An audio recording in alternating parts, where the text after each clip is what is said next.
Ambassador صاحب، امریکہ کی وہ جس طرح ڈونلڈ ٹرمپ کہہ رہے ہیں میری اپنی اخلاقیات حد ہیں، کوئی حد ہوگی؟ Where is this going to and?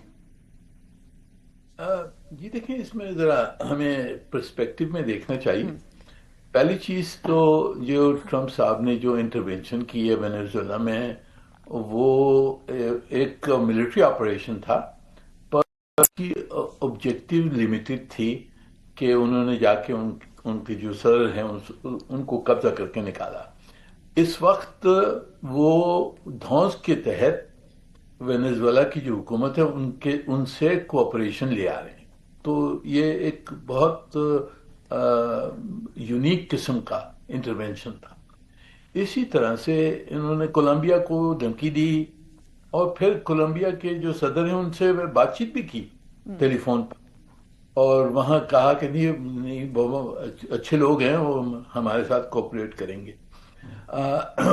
اسی طرح سے گرین لینڈ پہ کافی دھمکیاں دے رہے ہیں، پر گرین لینڈ پہ کیا کریں گے وہ اب تک صاف نہیں ہے. میرے خیال میں ملٹری انٹرونشن گرین لینڈ میں کرنا تو بہت بیوقوفی ہوگی، کیونکہ پورا نیٹو کا جو سٹرکچر ہے اس پہ بہت دھبا لگے گا اگر اس قسم کی انہوں نے بات کی. تو اب تک پتہ نہیں کہ ایکچولی کریں گے کیا ٹرمپ صاحب. وہ کہتے بہت ساری چیزیں ہیں، پھر ان کے جو ایکشن ہیں وہ مختلف ہوتی ہیں کافی مرتبہ. جہاں تک کہ ہم نے دیکھنا ہے یہ ہے کہ اب یہ جو کچھ یہ کریں گے اپنے ویسٹرن ہیمسفیئر میں، یہ دوسرے جو ممالک ہیں، بڑی طاقتیں ہیں، ان کو انکریج کریں گے کہ وہ خود بھی یونیلیٹرل ایکشنز لیں. رشیا جو ہے اس کی ایکشنز یوکرین میں ابھی زیادہ مضبوط ہو گئی ہیں پولیٹیکلی. ہم نے جو دیکھنا ہے کہ جی اسرائیل کی جو ایکشنز ہیں مڈل ایسٹ پہ، وہ ایران پہ حملہ کرتا ہے یا نہیں کرتا، یہ اس کے امکان بڑھ گئے ہیں. اور جہاں تک کہ ہندوستان ہے، اس نے تو کہا ہے کہ جی آپریشن سندور ابھی تک اوپن ہے، تو ہم نے وہاں بھی خبرداری رکھنی ہے.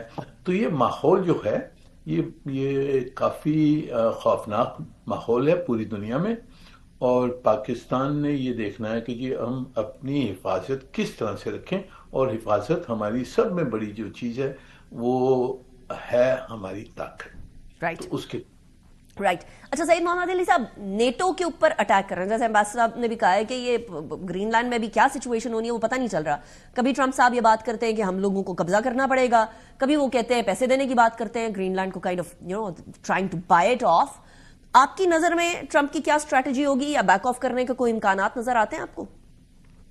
دیکھیے، میں بھی ایک ڈفرینٹ پرسپیکٹو میں انالائز کرتا ہوں ٹرمپ صاحب کے بیہیویئر کو، اور میں اس کو صرف ٹرمپ صاحب کی حکمت عملی یا سوچ کا شخصانہ نہیں سمجھتا، بلکہ اگر آپ اس وقت امریکہ کی اسٹیبلشمنٹ اور جو بائی پارٹیزان نیشنل سیکیورٹی کے حوالے سے ان کے اہداف ہیں، اس کو ہمیں زیادہ حقیقت پسندانہ انداز میں سمجھنے کی ضرورت ہے. نہیں کا دیکھیں، آپ کو یاد ہوگا کہ صدر بائیڈن کے دور میں بھی جو آخری نیشنل سیکیورٹی اسٹریٹجی ایشو کی گئی تھی امریکی انتظامیہ کی جانب سے، اس میں 3 بڑے اہم پہلو تھے جو کہ ٹرمپ صاحب نے اس میں کوئی تبدیلی نہیں کی ہے، لیکن اس کو زیادہ ایکسلریٹ کر دیا ہے. نمبر 1 یہ کہ سب سے بڑا ان کا جو ہدف ہے، جس کو وہ تھریٹ اور چیلنج سمجھتے ہیں ورلڈ آرڈر میں، وہ چین تھا.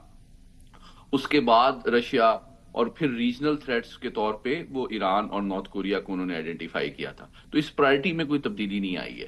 نمبر 2 یہ کہ وہ یہ کہتے ہیں کہ یہ جو دہائی ہے موجودہ، یہ ڈیسائسو ڈیکیڈ ہے گریٹ پاور اسٹرگل کے اندر.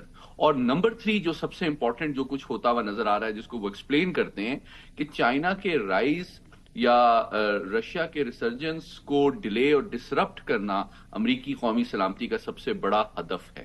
تو ان کی جو گلوبل سپلائی چین ہے، اس کو وہ ایک طرح سے میں سمجھتا ہوں وینیزویلا میں جو کارروائی کی گئی، گرین لینڈ کا جو حوالہ ہے، اور ایران، یہ تینوں چیزیں گریٹ پاور جو کمپٹیشن ہے اس میں چائنا کو فیوچر میں جو ایکسس ہے تیل کی، انرجی ریسورسز کی، ریئر ارتھ منرلز کی، اس کو ڈپرائیو اور ڈینائی کرنے کی ایک پیش بندی ہے، ایک حکمت عملی ہے.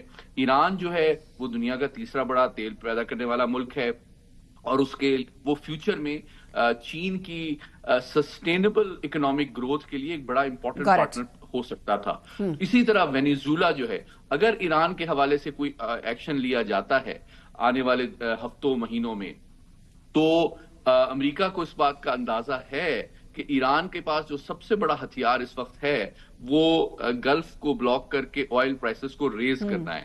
تو اس کی ہیجنگ کے کانٹیکس میں آپ کو وینیزولا کی ریجیم چینج کو دیکھنا چاہیے کہ اگر اس کے تیل کے ذخائر پہ امریکہ قبضہ کر لیتا ہے امریکی کمپنیوں کے ذریعے سے تو وہ جو ڈسرپشن اس کو کیٹر کیا جا سکتا ہے somehow the other Venezuela کے through. I got it. I'll come back to you. چیزوں کو ایک کانٹیکسٹ میں دیکھیں. I'll come back to you. Ambassador صاحب اب یہ ایران کے اندر جو مظاہرے ہو رہے ہیں اس کے اوپر امریکہ کی طرف سے somebody very very important when they say کہ اسی کے اندر موساد کے لوگ بھی ہیں, اسی کے اندر جو ہے باقی سارے لوگ بھی شامل ہیں مظاہروں کے اندر, تو پھر اور اس سے پہلے جب ایران اسرائیل کا میٹر بھی آگے ایکسٹینڈ ہوا تھا تو اس ٹائم پہ انڈین لوگ وہاں اسپائی کرتے ہوئے پکڑے بھی گئے تھے, ان کو پھر ڈیپورٹ بھی کیا گیا تھا. سو ایسی سچویشن کے اندر ایمبیسڈر صاحب ایران میں خود اپنے لوگوں کے اوپر کتنا ٹرسٹ ہوگا اور کتنا امکانات ہیں کہ وہ کسی طریقے سے متزلزل کر سکیں گے ابھی کی حکومت کو؟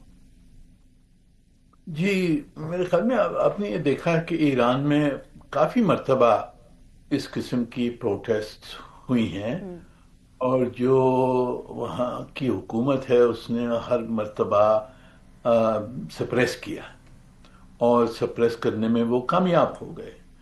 اس وقت بھی ابھی تک پوری ایویلیویشن نہیں ہے آبجیکٹیولی کہ کتنی سیریس ہیں یہ پروٹیسٹ, اس کو کون بڑھا رہا ہے, اس کے پیچھے کون ہے, وہ اسرائیلی ہیں, امریکن ہیں یا کوئی اور ہے یا اندرونی دس از جینوئن پاپولر موومنٹ جس سے خطرہ ہو سکتا ہے حکومت کو. ابھی تک میرے خیال میں پوری ایویلیویشن اس پہ نہیں ہوئی ہے, تو ہم نے یہ دیکھنا ہوگا کہ کیا آگے بڑھ کے کیا ہوتا ہے. اگر حکومت بدل جاتی ہے, اگر پروٹیسٹ سکسیسفل ہوتی ہیں تو جیسے ہم نے بہت جگہ دیکھا ہے کہ جب ایک رجیم کو چینج کرتے ہیں تو اٹ از ناٹ نیسیسری کہ جو رجیم آئے گی وہ امریکہ کے لیے بہتر ہوگی, وہ شاید ان سے بھی سخت ہو. اگر وہاں کے ریولوشنری گارڈز قبضہ کر لیتے ہیں ان کی پوزیشن تو کافی بہت سخت ہے. اب تک جو پریزیڈنٹ ہیں وہ کافی نرم ہیں, وہ کافی پریگمیٹک ہیں. اگر ان کو تختہ اڑا دیا تو اگر گارڈز نے لے لیا حکومت تو زیادہ سخت ہو سکتی ہے. پر میں ایک بات یہ کہنا چاہتا ہوں کہ محمد علی صاحب نے بہت اچھی انالیسس کی ہے اسٹریٹجک آبجیکٹیوز کی, جو امریکہ کی اسٹریٹجک آبجیکٹیوز ہیں. پر اس میں ذرا دیکھنا ہے ہم نے کہ یہ اسٹریٹجک آبجیکٹیوز اچیویبل ہیں یا اچیو کرنے کے لیے کیا ہو رہا ہے.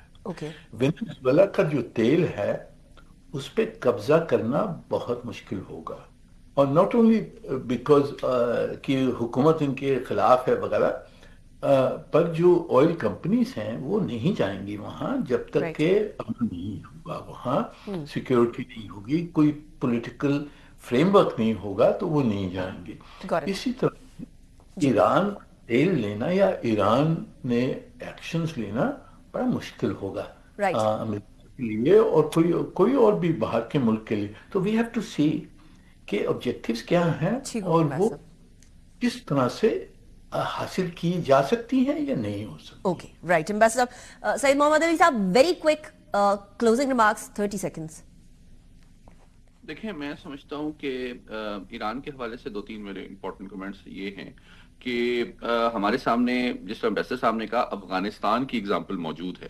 افغانستان میں بھی تو رجیم چینج امریکہ نے کی تھی اور کس طرح سے وہ کارزائی صاحب کو لائے اور دوسرے لوگوں کو لائے, اور ابھی سیگار رپورٹ بتاتی ہے کہ وہ دنیا کی کرپٹ ترین رجیم تھی اور 144 ارب ڈالر وہ کھا گئے, وہ کہاں گئے امریکہ کے پتہ ہی نہیں چلا. اور اس کو ڈیولپ کرنے کی بھی انہوں نے کوشش, تو نہ وہاں جمہوریت آئی, نہ اسٹیبلٹی آئی, نہ منشیات پہ قابو ہوا, بلکہ دہشت گردی آج دوبارہ پنپ رہی ہے. تو یہ بات بالکل ٹھیک ہے اگر رجیم چینج, پہلی بات کہ اس کا کوئی میں سمجھتا ہوں کوئی گارنٹی نہیں ہے کہ وہ ہو جائے گی, اور اگر ہوگی تو کوئی اس میں بھی گارنٹی نہیں ہے کیا پتا کہ وہ کیا امریکی ہونا ہے اور مفادات کیا کے نہیں ہونا. مطابق یہ والی بات بالکل درست ہے. سید محمد علی صاحب, منیر اکرم صاحب, thank you very much for joining me in the program. Break کے بعد واپس آئیں گے, اس کے بعد ایک اور امپورٹنٹ ٹاپک ہے اس کو بھی ڈسکس کریں گے, اور کچھ سندھ کے اندر بھی گڑبڑ چل رہی ہے اس کو ذرا مینشن کرتے ہوئے جائیں گے آفٹر بریک.